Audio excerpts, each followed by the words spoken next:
कल्याण प्रकरणावरून सन्माननीय राजसाहेब ठाकरे यांची एक्सवर पोस्ट. बघूया पोस्टमध्ये काय म्हटले आहे. सस्नेह जय महाराष्ट्र. कल्याणमध्ये एका मुजोर अमराठी माणसाने मराठी माणसाला मराठीपणावरून अर्वाच्य शिव्या देत जबर मारहाण केली. अशीच मुजोरी काही दिवसापूर्वी गिरगावमध्ये एका अमराठी माणसाने दाखवली. तिकडे त्याला महाराष्ट्र सैनिकांनी जागच्या जागी प्रसाद दिला. कालच्या प्रकरणानंतर पण माझे महाराष्ट्र सैनिक कल्याणमध्ये प्रसाद द्यायला गेले होते. कल्याणच्या घटनेत कोणीतरी शुक्ला नावाचा माणूस होता. महाराष्ट्रात असेच अनेक महाराष्ट्रद्वेषी शुक्ला गुप्तपणे राहत आहेत. मध्यंतरी गिरगावमध्ये घडलेली घटना असो की कल्याणमधली, प्रत्येक वेळेला हे असले महाराष्ट्रद्वेषी मराठी माणसाला कणा तपासून बघत असतात आणि अजून किती तुम्हाला वाकवता येईल हे बघत असतात. बरं, असं पण नाही की महाराष्ट्राबाहेरून इथे आलेले सगळेच महाराष्ट्रद्वेषी आहेत. आज कित्येक पिढ्या इथल्या मातीत मिसळून राहिलेली असंख्य अमराठी माणसं आहेतच.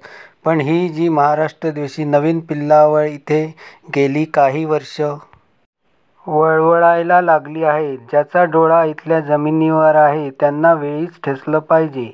मराठी माणसा, आता तरी जागा हो, अन्यथा हे तुमच्या पायाखालची जमीन कधी खेचतील आणि कधी तुम्ही नेस्तनाबूत व्हाल हे समजणार पण नाही.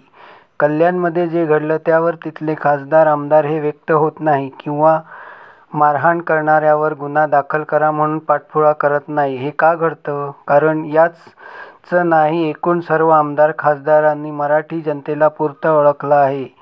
यांना थोडीफार आमिष दाखवली की हे करतात मतदान आम्हाला. मी गेली अनेक वर्ष जे नेहमी तुम्हाला सांगतोय की या सर्वांनी तुम्हाला गृहीत धरलं आहे आणि अशी घटना घडली की सर्वांना महाराष्ट्र नवनिर्माण सेनेचे दरवाजे ठोठावेसे वाटतात. कारण तेव्हा खात्री असते की इतर पक्ष तुमच्या मदतीला धावून येणार नाहीत. मात्र मतदानाच्या वेळेला मात्र हाच मराठी माणूस इतर पक्षाच्या दरवाजावर जाऊन टकटक करतो.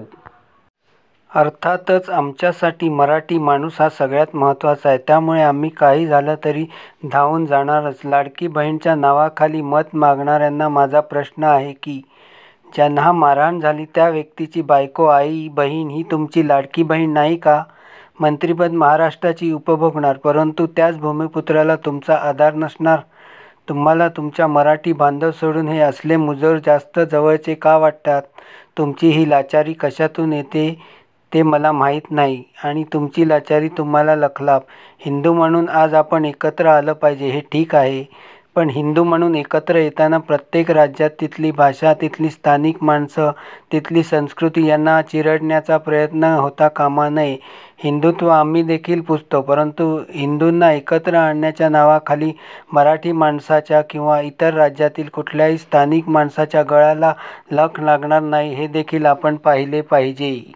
मी स्पष्ट सांगतो की या कल्याण प्रकरणात आरोपींना अटक करा. त्यांना कायद्याचा धाक काय असतो ते एकदा दाखवा आणि जर सरकारला जमत नसेल तर मग महाराष्ट्र सैनिकांनी थैमान घातलं तर आमच्याकडं बोट दाखवू नका. मी नेहमी म्हणतो की पोलिसांवर माझा विश्वास आहे. त्यांनी या विश्वासाला सार्थ ठरावं. बाकी सरकारनं पण हे असले प्रकार परत होणार नाही यासाठी ठोस कारवाई करावी. राज ठाकरे.